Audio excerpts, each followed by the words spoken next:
es más, es una metáfora del existencialismo incluso, ¿no? De una flecha que va a la nada, pero en este caso no nos hemos puesto existencialistas.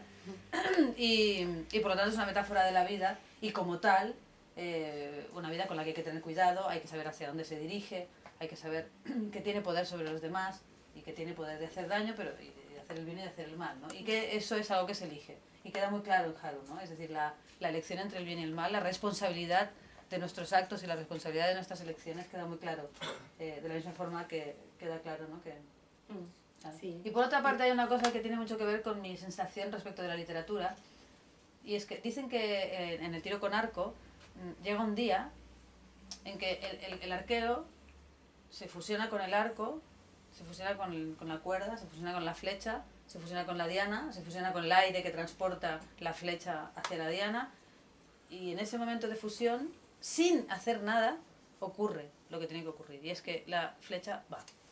Pero no es que el arquero la ha tirado, no es que la cuerda se haya tensado demasiado, no es que el arco haya decidido... No, ni que una unidad. Sí, ni que la diana le haya imantado, sino que ocurre porque todo es armónico y ocurre y debe ocurrir. Y yo con Haru, ya me disculparéis, he tenido esta sensación. Yo llevo 35 años puesta y Haru. Y Haru ha sido esto. Haru es mi fusión con el arco de la literatura, ¿no? Con la flecha de la literatura, llamémoslo como queramos. Entonces mi sensación ha sido esta, es como toda la vida yo he sido muy consciente de que estaba con el arco, o sea, se puede tirar bien igual, pero con el arco, disparando, apuntando, y de pronto con Haru he cerrado los ojos y de pronto Haru está en vuestras manos. Es maravilloso, es mágico. Sí, que somos la diana nosotros. Sois parte de la... somos todos, estáis en mí. O sea, habéis disparado conmigo, yo no estaba disparando, estabais en la diana, estáis en el arco. Es como haber estado, formar parte de todos a la vez. Es una cosa muy curiosa, la verdad.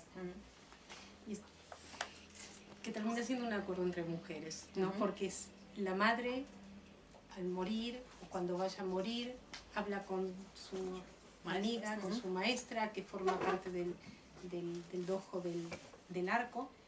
Y quien recibe todo eso es Haru. Y está el padre también. Que el padre es como ejecuta el mandato, ¿sí? Pero también, y ahí creo que hay como una gran divergencia en esa dualidad que tiene Haru, es que ella mantiene el amor hacia su madre, que fue quien decidió, quien tomó la decisión, pero sin embargo hacia su padre hay rencor, ¿no? Entonces él fue quien ejecutó ese mandato que también es un poco que se cuestiona, pero hacia dónde va su rencor, que bueno, que después cuando se verá en el libro que es cómo transcurre ese sentimiento que va guiando, o que, no sé, más que guiando, que Haru va dejando como en un rincón de su ser, esa zona intocable, tal como si fuera un sobre con una carta que va quedando ahí, ¿no? Bueno, es interesante eso que dices, porque en realidad las personas que no se responsabilizan de lo que hacen y digamos que adjudican a otros la razón de sus decisiones, son cobardes, ¿no? En realidad. Y es mucho más fácil tener menos respeto, digamos, si tuviera que ser así, por una persona cobarde que por una persona valiente que declara lo que verdaderamente decide, ¿no? En cierto modo, quizás, no sé qué me has hecho pensar ahora, estoy ahí pensando en voz alta, pero bueno, puede haber algo de eso. Ser responsable. Claro, ¿no? Que, a ver, no vamos a desvelar nada, pero sí, yo tengo una cantidad de frases que a mí me resonaron, ¿no? Y que sin que esto sirva como para desentrañar una trama, que sirven sí como para acercarnos a ver de qué se habla, incluso ya como dejarnos alguna pregunta. Y a propósito de eso, ayer me regalaron algo que no sé si lo tengo aquí, lo que... Bueno, una chica de una editorial y me encantó que se abre al azar. Entonces ayer yo lo abro al azar y dice: procure encariñarse con las preguntas mismas, como si fuesen habitaciones cerradas o libros escritos en un idioma muy extraño. No busque de momento las respuestas que necesita. No le pueden ser dadas, porque usted no sabría vivirlas aún, y se trata precisamente de vivirlo todo. viva usted ahora sus preguntas. Y esto es de Rilke, ¿no? Y me pareció como que formaba parte de esas preguntas y respuestas también ese azar que lleva a que ayer haya leído esto que tiene que ver con las preguntas y las respuestas. Y un poco lo que... cosas que me han llamado la atención, ¿no? Porque, claro, cuando Haru llega al dojo, que se encuentra que forma parte de un grupo, que, como nos pasa a todos, no, cuando tratas de preservar no quieres involucrarte, ¿no? Sin embargo, ella no dice que extraña o que le duele estar lejos de su padre. Ella dice que este no es su destino, ¿no? Sí. Y entonces, ¿cómo es ese destino que tú dices en algún momento que el destino no es lo que tú piensas que debe ser, sino ese movimiento que se hace que te pone de repente frente a algo inesperado? Claro, lo que cuentas en el camino, ¿no? Bueno, Haru llega al dojo, se encuentra con 7 compañeros, son 8. 8 porque 8 acostado es el infinito, ¿verdad? El símbolo del infinito, entonces son 8, pero podrían ser 80, 800 o 8000, ¿no? En final somos todos también, ¿no? La manera en que nos planteamos la vida muchas veces es lo que también tiene que ver con el arco, es poniendo una diana fuera de nosotros, ¿no? E intentando llevar la flecha hacia allí, ¿no? Y eso es lo que creemos que es nuestro destino. Dices, mi destino está allí, y es aquella diana, ¿no? Obviamente eso es un fracaso perpetuo, porque la vida no es una diana y no se puede acertar ni por casualidad. Esto es una frase citada de mí misma de otra novela, pero me ha venido bien. Entonces, claro, la cuestión es que si tú intentas acertar en algo que está fuera de ti, jamás vas a acertar. Si tú sencillamente surges de ti, aciertas seguro, ¿no? O sea, porque dejas que fluya lo que está dentro de ti. Bueno,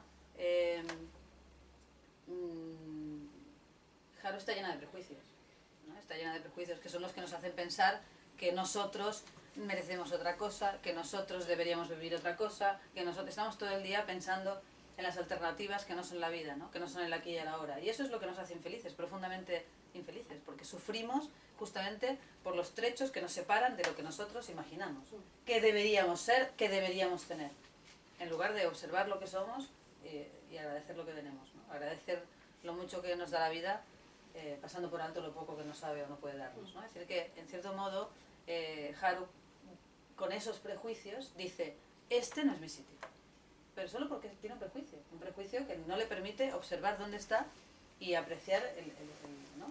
el lugar al que ha llegado, del que sin duda alguna extraerá muchísimos beneficios, ¿no? Y enseñanzas, y en lugar de sentirse acompañada se siente distante, ¿no? Se siente distante y distinta. Sí.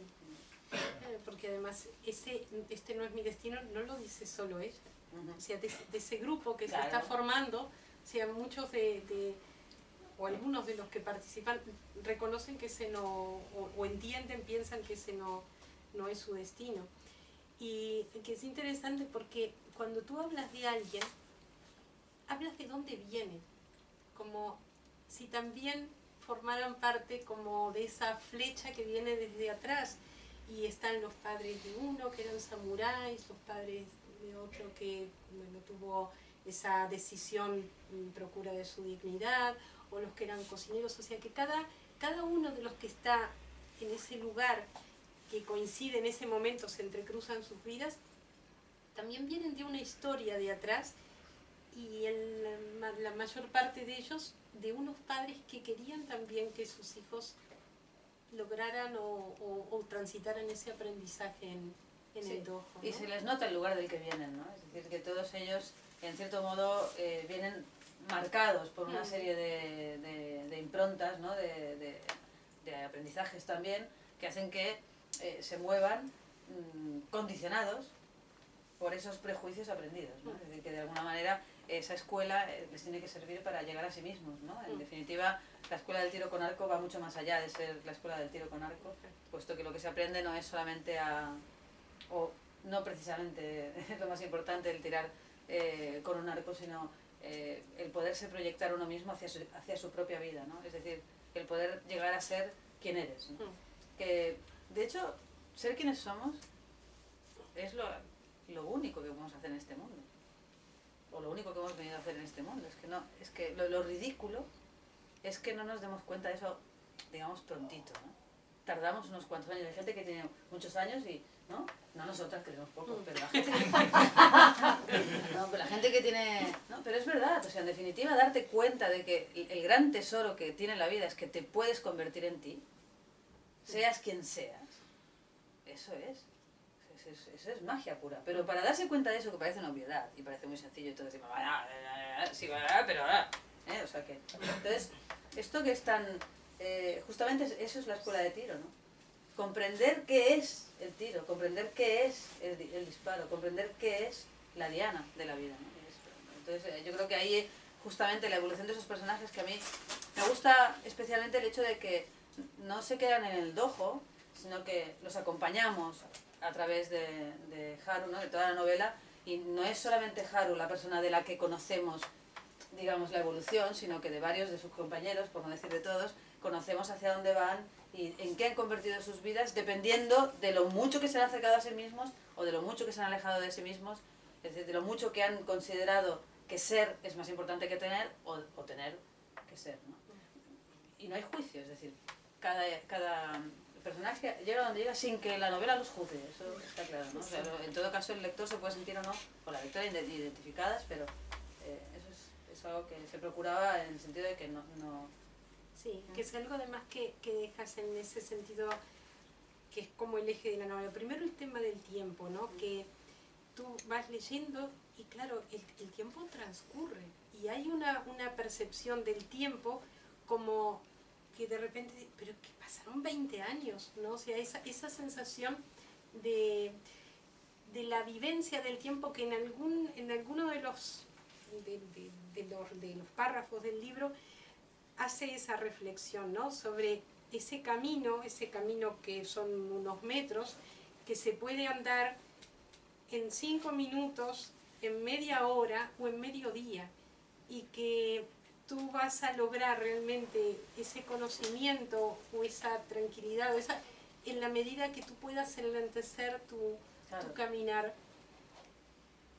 Para ser consciente de cada paso. Bueno, sí. Es que eso es justamente también, porque evidentemente todo es una metáfora de la vida o la vida misma, ¿no? O sea, ¿de qué va Haru? De la vida, ¿no? Y esto ocurre también en la vida, ¿no? Las personas... Hay esa canción tan bonita que dice... el tiempo, el implacable, el que pasó... Bueno, dice... que la vida es tan corta, al parecer, cuando se han hecho cosas sin querer. Claro, entonces, cuando tú no... Si haces cosas sin querer es que no estás siendo consciente, no te interesa, no estás ahí, ¿no? No estás haciendo el camino. Entonces, es lo que pasa cuando la gente de repente dice, ¡ah! Han pasado 20 años, no puede ser. Bueno, claro, porque no los has vivido. No estabas en ti. No estabas en ti. Y si no estás en ti, el tiempo pasa muy deprisa. Cuando estás en ti, el tiempo pasa despacio. Despacio porque el instante es eterno. En cada instante es eterno. Y el tiempo deja de presionar porque estás en cada instante completo, que es ese camino metafórico del que se habla, que se puede hacer en 5 minutos y que lo interesante es hacerlo en 12 horas para ser consciente del camino. Y creo que además que es posible. Eso pero por supuesto. Que es fantástico en esa medida, ¿no? Que es posible enlentecerte tanto tu andar, claro, para que sea capaz de transitarse en... Sí, es cuando... A mí me parece que hay una... Cuando tú consigues hacer un trueque entre el concepto de tiempo y de espacio y te das cuenta de que en realidad tú transcurres en el espacio y eres muy consciente del espacio, es decir, de aquí, el tiempo empieza a ser mucho menos importante. En realidad, se puede producir esa transformación, ¿no? De hecho, tiene que ver justamente con esa conciencia constante, atención constante al instante que estás viviendo, ¿no?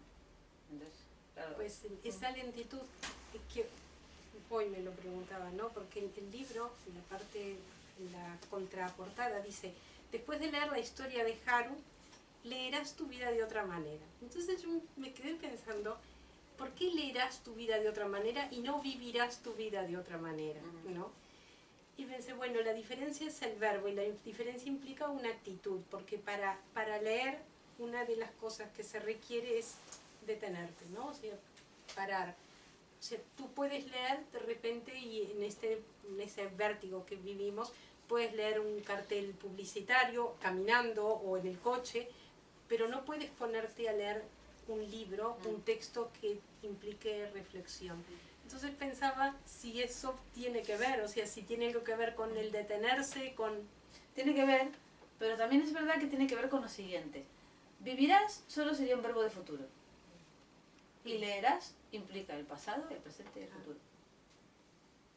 Entonces a mí me interesaba esa idea de leer la vida de otra manera, quiere decir, tu vida te la vas a contar de otra manera porque te vas a responsabilizar de aquello que siempre dijiste, yo no quería, no. Te vas a fijar en las cosas en las que no te fijas. Y eso te va a permitir construir, porque al final nuestras vidas, nuestro pasado, nuestra identidad es una construcción lingüística a partir de ciertos elementos que hemos elegido. Recordar, inventar, ¿no? Entonces, claro, en el momento en que tú empiezas a darte cuenta de la conciencia que tienes que poner en las cosas, claro, lees realmente la vida de otra manera, porque al final pensar la vida es leerla, es crear una serie de relaciones entre los distintos elementos que tienen que ver muchísimo con la narrativa. Nuestra vida es pura narrativa, por eso todos somos en realidad contadores, y por eso nos fascina tanto que nos cuenten historias, porque es que las llevamos dentro. O sea, nos encanta que nos cuenten historias porque tenemos un alma narradora. ¿Quién no cuenta historias? Todos los días contamos historias, todos nosotros, en los bares, ¿no? En donde sea. ¿Sabes lo que me ha pasado hoy? Bueno, por ejemplo, ¿sabes lo que me ha pasado hoy? Que se me ha perdido la tarjeta del metro y me han puesto una multa. Es que estoy de rabiosa. ¿sí? ¡Ay, mira, 50 euros que voy a tener que pagar mañana! Mira, estoy para hacer una colecta. No. Pero qué rabia, porque nunca... y justo estaban los revisores. Pero a ver, eso es... Y es cierto, me ha pasado, pero no me digas tú que... Claro, lo he contado, se lo he contado a mi hermana. Digo, no te vas a creer, pero qué desastre. Bueno, claro, esto, pues nos encanta contar. Entonces, además, claro, lo cuentas con detalles, ¿no? Porque además la que me ha cogido la maquinita era una tía que te dice que...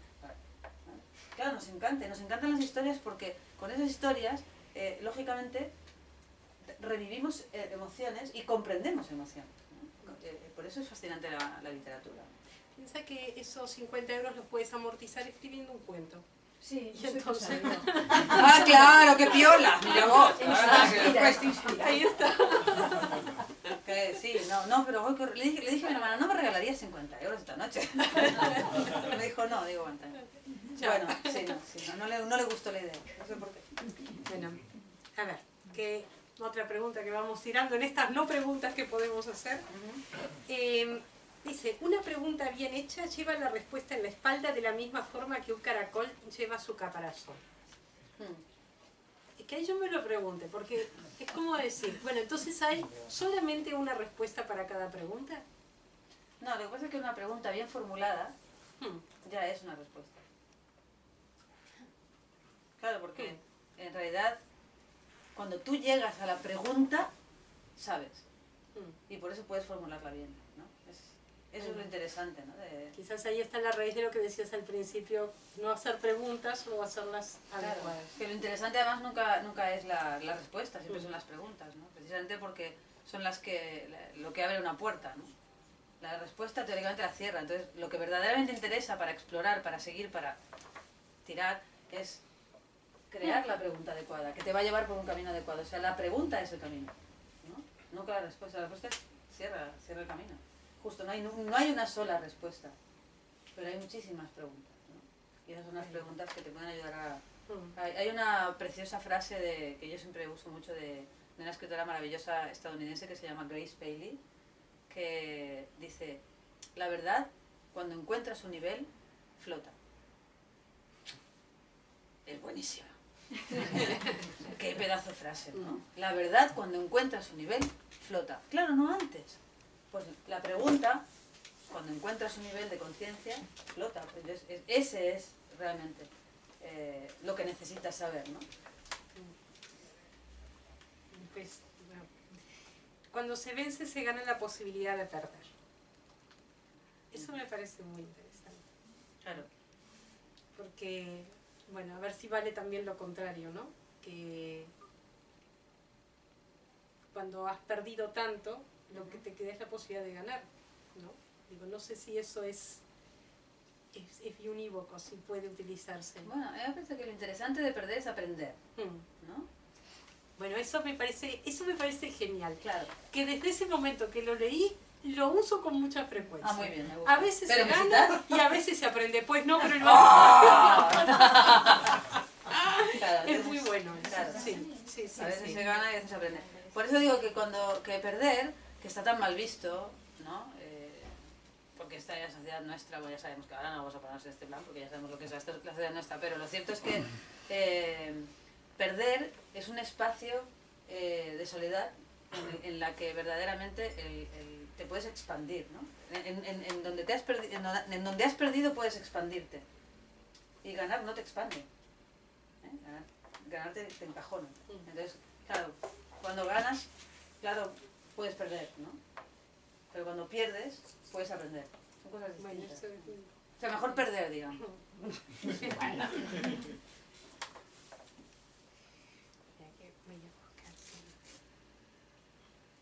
Es que la vida siempre es, en realidad es una dulce pérdida, ¿no? Lenta y dulce pérdida. Dulce pérdida. Y sí, es que ¿quién puede...? O sea, que la vida nunca es eso, pero se va perdiendo lastre también, ¿no? Esa es la maravilla de la vida, no pierdes. Yo creo que igual ahí también entra la decisión de cada uno si hacerla dulce o no. Bueno, porque el que quiere ganar, quiere atesorar. Eso es muy interesante también, porque, vamos a ver, tener implica acumular, ¿no? Claro, tener, se tiene lo material, implica acumular. ¿Qué es lo que ¿a qué nos lleva a acumular? Nos lleva a podernos comparar y decir, tengo más que tú. Y esto hay gente a la que le encanta, ¿no? De muchas maneras, tengo más que tú y se sienten súper bien. Vale, y esto es tener. Y ser, claro, no, ser no se acumula, ser se profundiza. Y no puedes decir yo soy más que tú, porque eso no... ¿entiendes? Porque además el que es no se pone a hacer ese tipo de comparaciones absurdas y ridículas, ¿no? Por tanto, para el que le da la prioridad a tener, claro, la vida no puede ser una dulce pérdida. Es un desastre, es un drama, ¿entiendes? Pero para el que es, la pérdida es dulce, porque cada vez es más. Cuanto más pierdes, más eres tú. Cuantas más hojas te quitas, más tú eres. Esto es así. O sea que la promesa que esto es posible es que es algo muy gratificante, ¿no? Porque todos pensamos en el futuro como algo triste, de pérdida, de esencialmente eso. Vamos viviendo ya desde determinada edad como el duelo. Sin embargo, manejar ese concepto de esa dulce pérdida, digo, termina siendo esperanzador, ¿no? Porque es como que nos da la posibilidad de decir, bueno, puede haber otra forma. Pero es que el error es pensar en el futuro. Mm. El error es pensar en el futuro. El futuro no existe. De la misma forma que no existe el pasado. Es tanto invento el pasado como el futuro. Ese es el error, ¿no? Además, la naturaleza es sabia. Es sabia. Yo la veo un poco menos que antes, ¿no? Me miro al espejo, me veo estupenda. Claro, ¿sabes lo que te decir? Me veo estupenda. Digo, mira tú, Ferrusa. Si algún día me equivoco, me llevo las gafas, digo, oye, qué error. No, es que es para leer, no para mirarte. Pero quiero decir que realmente, o sea, es sabia, la naturaleza es sabia, ¿no? O sea, adquieres unas habilidades y naturalmente desechas otras, puesto que no son ya necesarias. Pero a mí me parece que el hecho de... ¿Me vais a llamar optimista? Lo soy. Es decir, yo creo en el ser humano y creo en la vida y yo creo, no sé, creo. Entonces, me parece que lo que nos pasa es interesante siempre. Yo tengo una curiosidad intensísima por todas las cosas. Pienso, a ver qué pasa ahora. Claro, ¿no? Pero ahora, no Sí, dentro sí, sí. de... O sea, no, es que proyectarse en el futuro es un modo de mentirse, porque muchas personas aguantan lo que está pasando ahora porque se proyectan en el futuro y dicen, bueno, yo en el futuro haré, y mientras tanto aguantan esto, y no les gusta.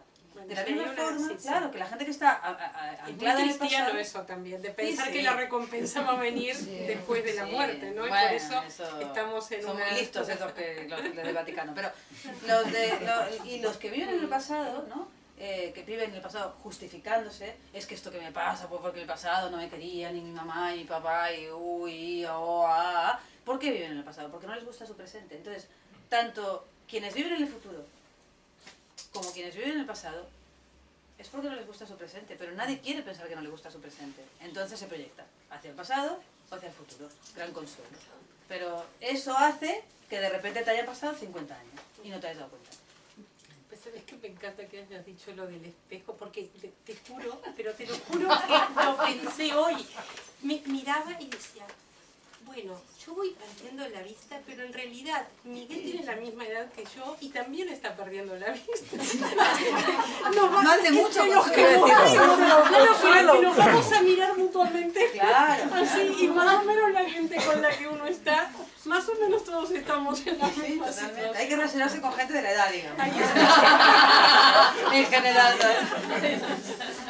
Pues, O oscura. Yo cuando dijo voy a bajar la luz, digo, dale.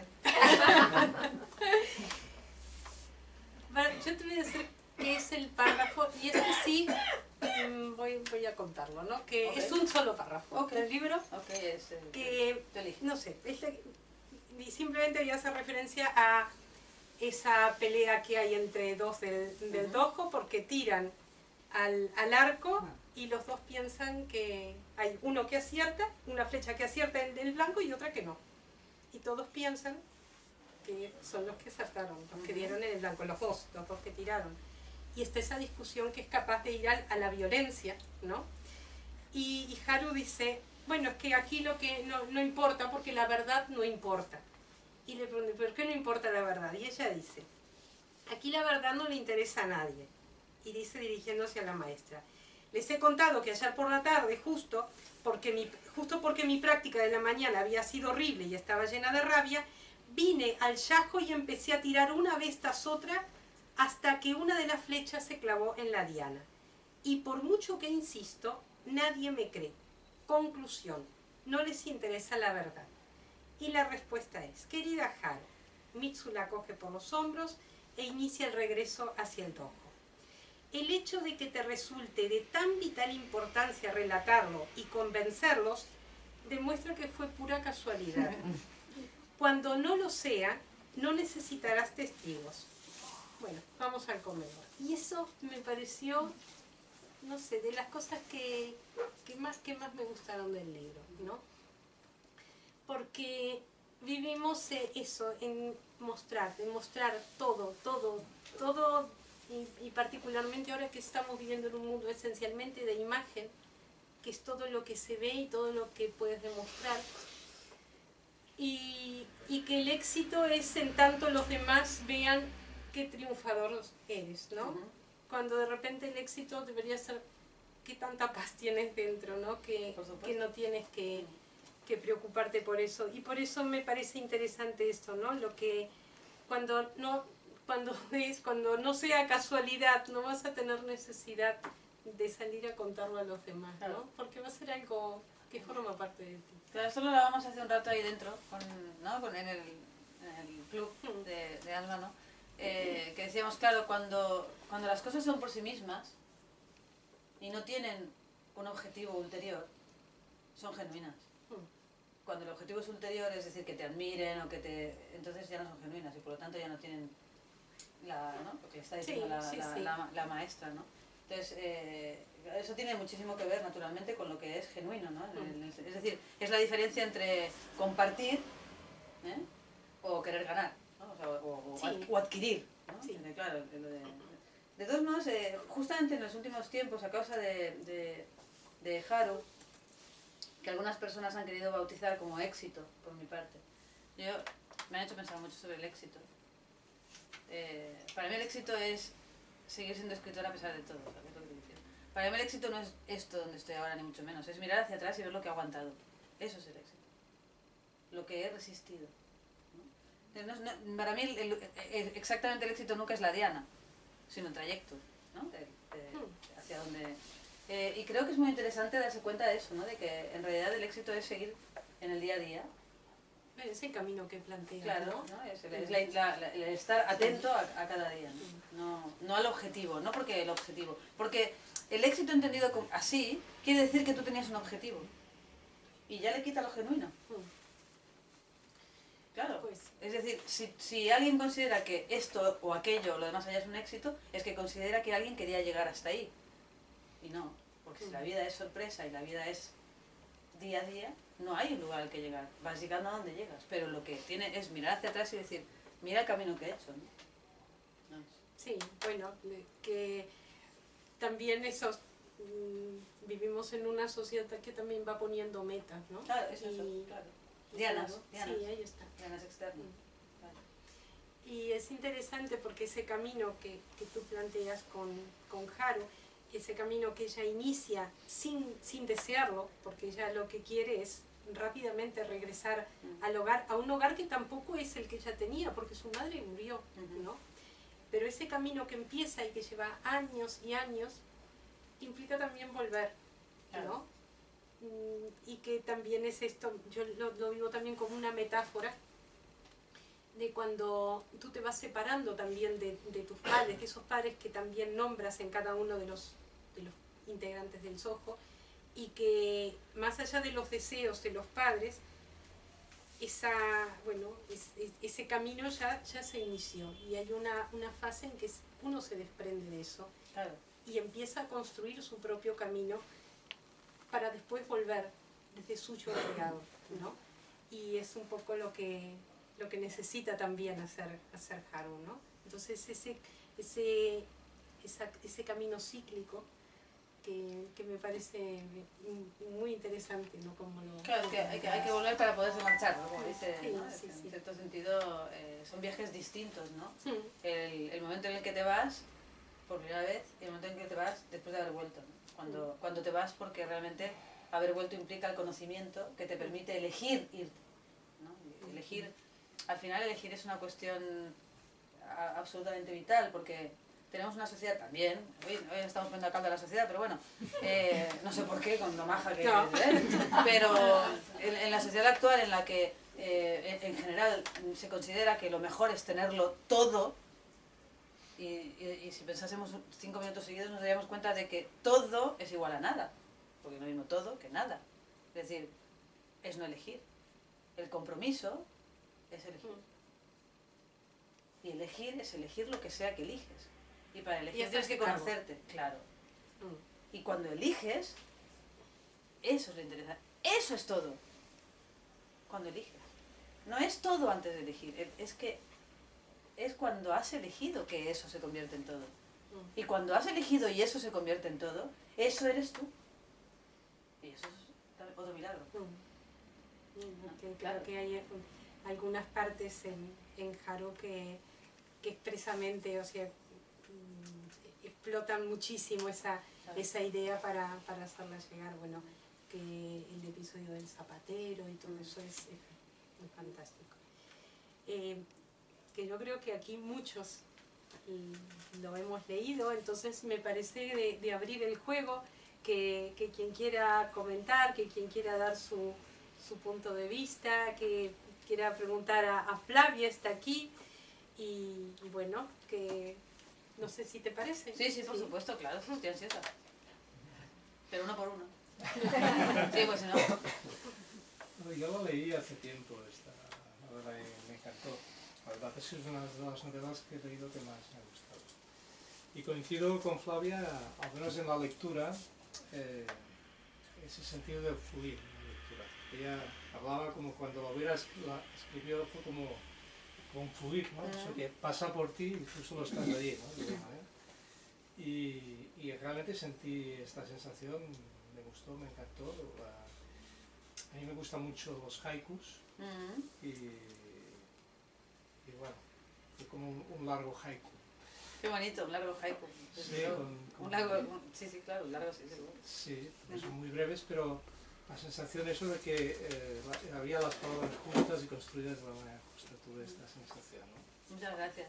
De nada. Y respecto a lo que habéis ido comentando con Cecilia, algunas cosas que me han venido a la cabeza, decías la dulce pérdida, ¿no? De la vida, ¿no?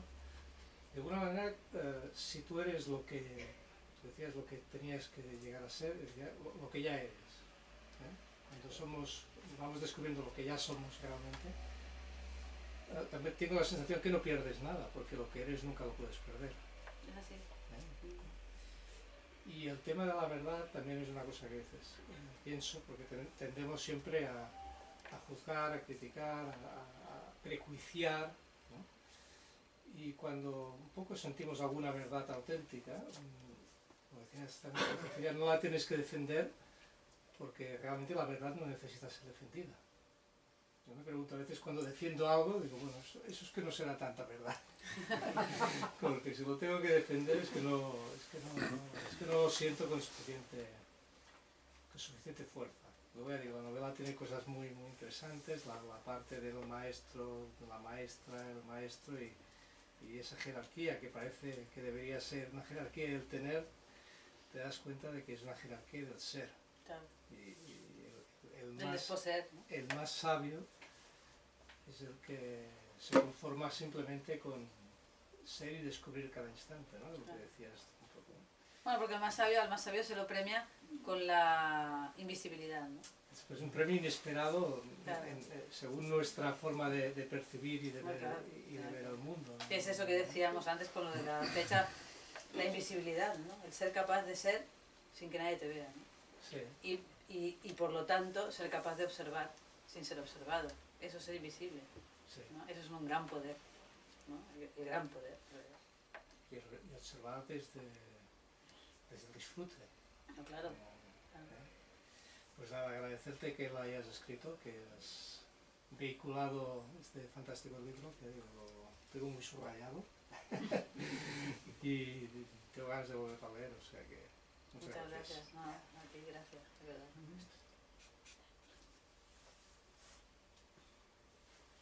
No hi ha cap mà aixecada. Jo voldria preguntar la vocació de l'escriptura d'aquest llibre, de què parteix? Jo, havent llegit algunes coses teves, penso que parteix de molts anys d'escriure, de molts anys de conèixer gent, de molts anys de fixar-te en la societat, de rebel·lar-t'hi, de defensar-la, de negar-la. Un munt de coses que t'ha fet arribar a aquests 50 i pico i que t'han donat tota aquesta riquesa que t'ha fet capaç d'escriure aquest llibre. Però jo estic dient coses que penso i jo t'ho pregunto a tu. En quin moment penses que vols deixar anar tot això? Que en realitat és la riquesa de la teva persona abocada als altres. És que jo el que deia abans de tenir la sensació que això era com una pràctica de tir, que porto tants anys de disciplina fèrria, de disciplina de fe, no? De confiança. Pensa que la primera novel·la que vaig escriure, publicada, la vaig escriure amb 17 anys, o sigui que de veritat que són 35. Vull dir que, bueno, 36, ja en tinc 53, de què penso. Bueno, però en qualsevol cas, les meves dèries, diguéssim, era, per una banda, desaparèixer jo i que només quedés la literatura, i em fa molta gràcia perquè moltes persones han escrit i m'escriuen cartes i diuen gràcies Haru, i jo no hi soc, i això m'omple d'orgull, o sigui, jo de veritat és com... I d'altra banda, jo he practicat tota la vida per arribar a dir coses de tots amb les paraules més senzilles possibles. I això ha estat realment la meva feina de tirar l'arc, no? De tirar amb arc. I la sensació de... O sigui, quan vaig acabar d'escriure aquest llibre vaig posar el punt final i faig així perquè jo escric a mà, o sigui, punt i final. Em vaig posar a plorar com una madalena, o sigui, uns plors, perquè jo tinc la certesa, i jo de fet el volia publicar anònim, però clar, no hi ha editorial que ho sostingui això. Jo tinc la certesa d'haver tocat la literatura. I això és impagable, però clar, perquè són, el que dèiem, són 35 anys de dedicació absoluta, o sigui, absoluta i total, ha estat el meu eix vertebral, i perquè jo crec en la capacitat de canviar les coses des de l'art. Jo crec que també és un espai profundament humà, i també crec en el diàleg, lògicament. Aleshores ha estat, sí, l'escola és l'observació. Jo me n'adono que moltes de les coses que hi ha a Haru hi eren. Hi ha moltes frases que d'alguna manera estaven formulades d'una altra manera, idees que estaven formulades de l'altra manera, camins que estaven... O sigui, l'Illa de l'última veritat és un camí, no? I el que passa que no és tota una vida. Jo el que no havia escrit mai és tota una vida. I jo volia, jo tenia al cap, jo volia algun dia, i pensava, però sempre pensava, em ve gran això, a mi em ve gran, no em trobava amb la... Només m'ha de dir, va, no? I en aquest cas m'he atrevit, he posat i estic realment molt contenta, no? Perquè jo crec que... Jo llegeixo Haru com la resta de les persones que llegeixen Haru. O sigui, per mi s'ha convertit en un llibre que llegeixo, en el sentit aquest. Però d'alguna manera, jo no sé si... Ja sé que això no t'agradarà, però... Et sents mestre? No. M'explico, vull dir, la impressió és que està parlant un mestre. Sí, això abans ho comentaven també que una senyora japonesa, concretament, em deia que aquest llibre l'ha escrit un mestre zen, i com que tu no ets un mestre zen, t'he portat aquest llibre perquè entenguis el que has escrit. Perquè, clar, és veritat que hi ha un punt, però això és un punt que té a veure amb la inspiració, amb la imaginació i amb la feina d'estar 35 anys així i al final surt la fletxa i dius, ets el millor... No, no ets mestre, és que senzillament hi eres i has estat constantment allà perquè això pugui passar. I jo he estat així tota la vida perquè això pugui passar. O sigui, això cansa, Però jo he cregut que passaria. I això és la diferència entre una cosa i l'altra. Jo he cregut que passaria. I ha passat. Però mestre no. Jo continuo sent deixeble, no? Sabia això, però... Sí, sabies que diria això, sí. Coneixent-me. Sí. El que passa que realment quan el llegeixes sents això, Sents això. I no és dolent pel que ho llegeix, No. No és dolent pel que ho llegeix. No. Ara, quan jo llegeixo, aprenc. Com si no fos meu. Sí, això és curiós, És la maduresa de molts anys i la saviesa de molts anys. Un petit detall que jo volia afegir. M'encanta la presentació d'aquest llibre, m'encanta el seu format.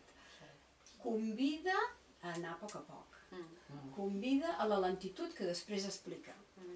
Em sembla genial la manera d'anar fent els capítols, les pàgines blanques i el tacte a part, però em sembla que el que predica el llibre també ho diu tocant-lo. Sí. No, és que per mi era molt important i de fet jo he fet uns quants moviments a la meva vida per ser coherent amb Haru també. O sigui que a mi sí que m'ha canviat la vida. Però aquesta és una de les meves preocupacions, perquè ara que comencen a arribar propostes de traducció penso, ¿y la edición? ¡Ay, la edición! ¡Ay, qué hago! ¿Renuncio a que me traduzcan porque yo quiero la... ¡Ay! No sé què faré. Ja us escriuré a veure què dieu vosaltres, però és que tinc dubtes, perquè clar, si me pongo muy exquisita no lo va leer nadie, o sigui, no se publica, clar, perquè això és, m'entens, això passa una vegada en la vida, però no se sap mai perquè també pensava que era molt difícil que passés aquí, això, vull dir, aquest llibre és únic, vull dir que... I a més és únic cada exemplar, perquè com que està tallat d'aquesta manera no surten igual. Sí, clar. Moltes gràcies. Moltes gràcies. A tu també. Sí que querías hacer una pregunta y yo pensé que estabas de pie que quería hacer una pregunta. El otro día vino una perdón. Perdón, sí. Sí, a veure, jo no et coneixia, estic aquí purament per casualitat i tinc molt interès en llegir el llibre, que veig que molta gent ja l'ha llegit. Però el que m'ha cridat l'atenció, i una mica m'ha trepitjat el comentari de la companya, de que, a veure, a part que una persona sàpiga escriure i a còpia de molts anys escrigui millor i se la pugui llegir millor, a mi m'arriba un treball personal teu molt important. On te l'has fet, aquest treball personal? Escrivint, únicament? No, he viscut moltíssim, Jo soc de les persones que quan li diuen que té 53 dic no pot ser, segur que us heu equivocat. Jo dic tenir com a mínim 125 anys. Això ho tinc claríssim. No pot ser, jo no puc haver fet el que he fet amb només 53, és impossible. Ho tinc claríssim. O sigui, jo m'he d'haver anat a algun altre lloc en algun moment, a alguna altra dimensió, i pim, perquè és impossible. He patit molt. He arriscat molt. He gaudit molt també. Però no he tingut mai por. I això és una anècdota que explicava abans. A mi m'han ensenyat a no tenir por, des de petita. Jo crec que això ha influït moltíssim en la meva... Jo soc conscient de ser un investigador, o sigui, que jo estic fent una investigació. Soc conscient que la meva vida és... L'escriptura en la meva vida és un deute moral.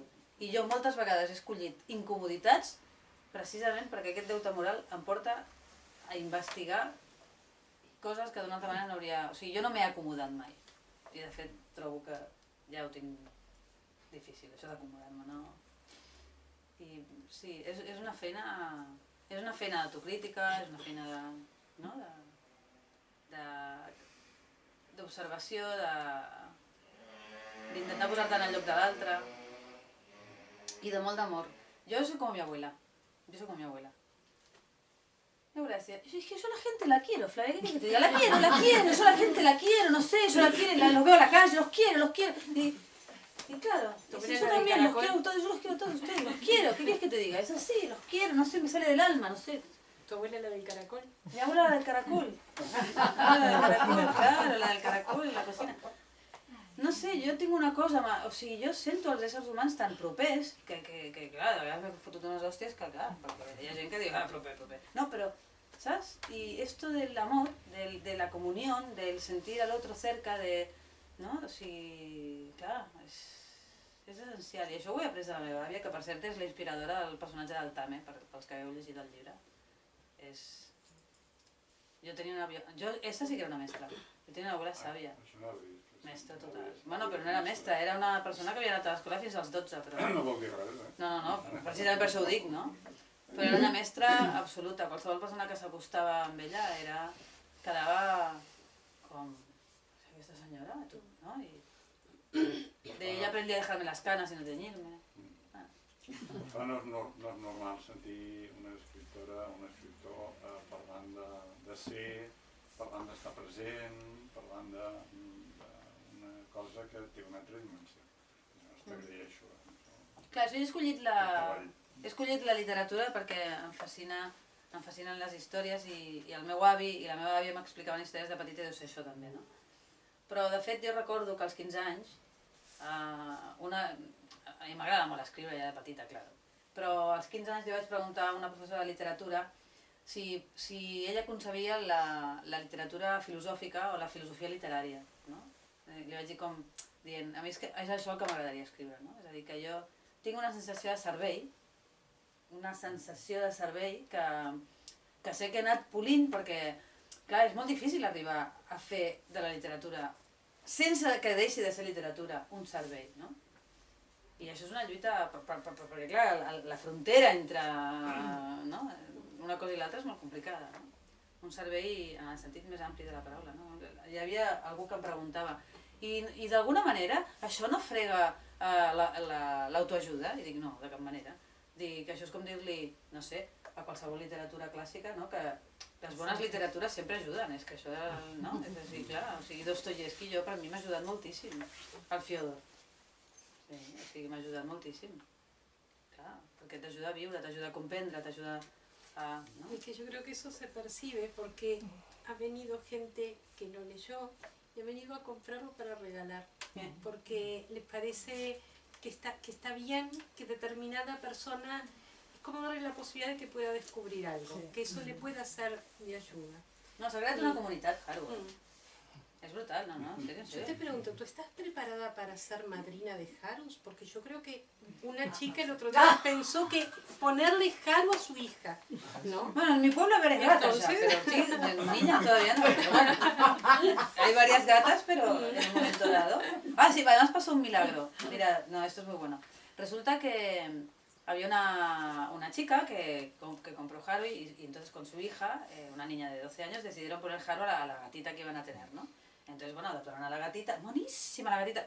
Llevo una foto en el móvil, imagínate. En la pantalla del móvil, yo os lo enseño.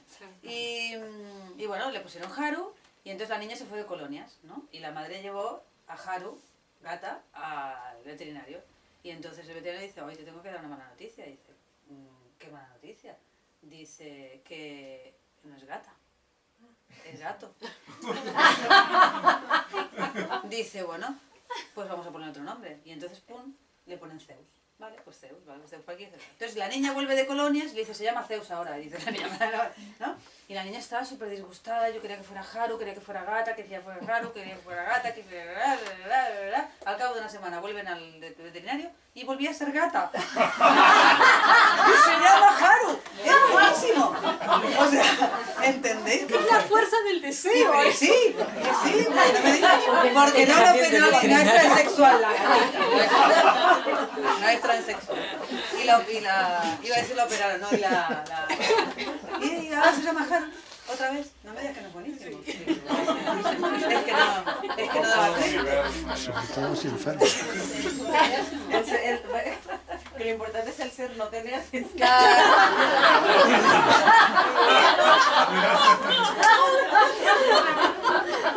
Impresionante. Así que sí, bueno, sí, o sea que... bueno, pero es verdad que la así llamada comunidad Haru se ha ido creando a partir del Facebook y se ha ido creando como una especie de fenómeno en donde pues, muchísimas personas me han mandado fotos con su ejemplar de Haru, luego yo he hecho sorteos con Haru, bueno, es que ha sido muy bonito todo. Es que nosotros en el verano hicimos que en el Instagram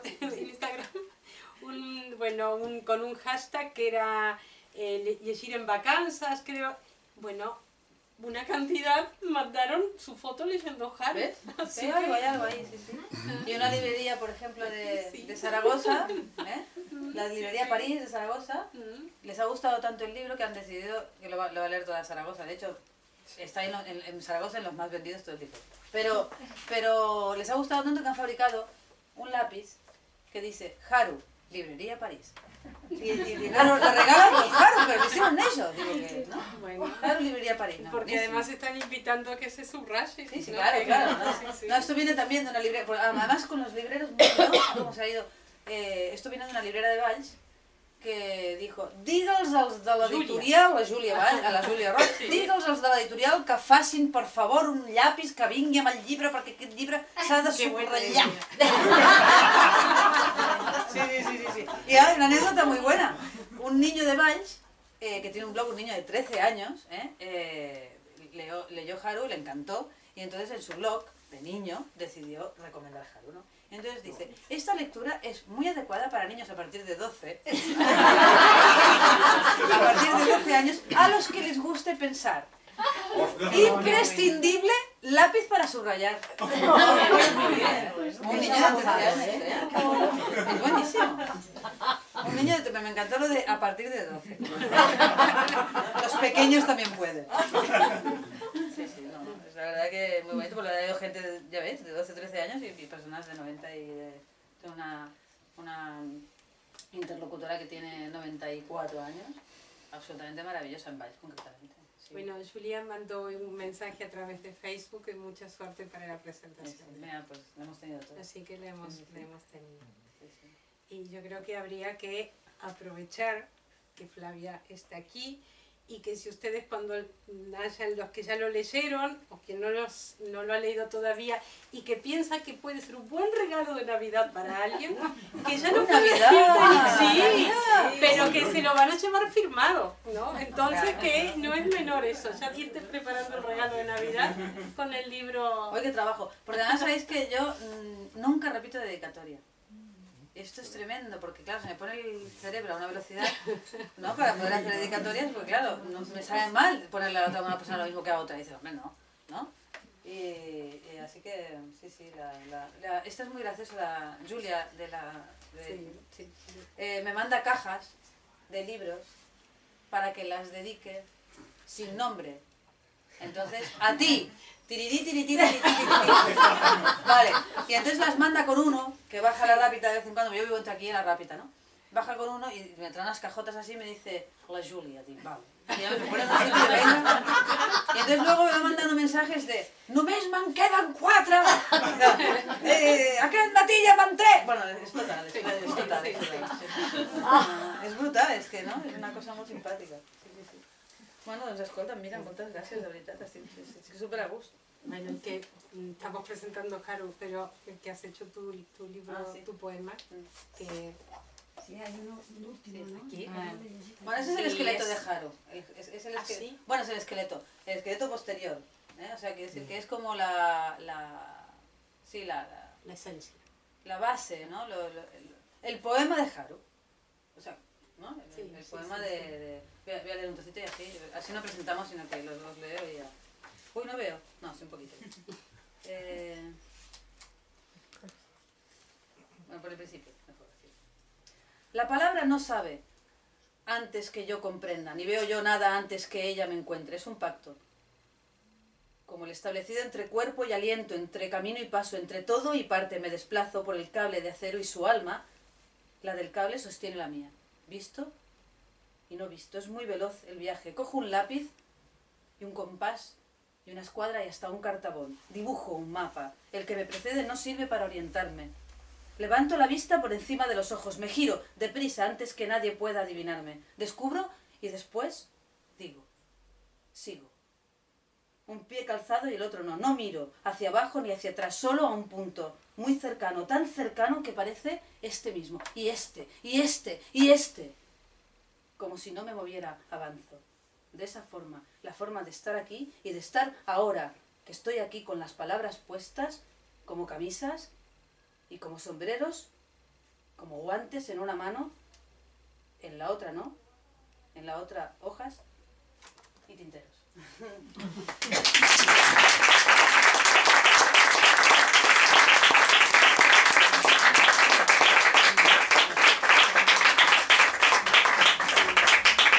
Bueno, muchas gracias, ¿no? Por venir y por estar y por ser. Gracias. Gracias a ti. Gracias a ti. Qué bueno.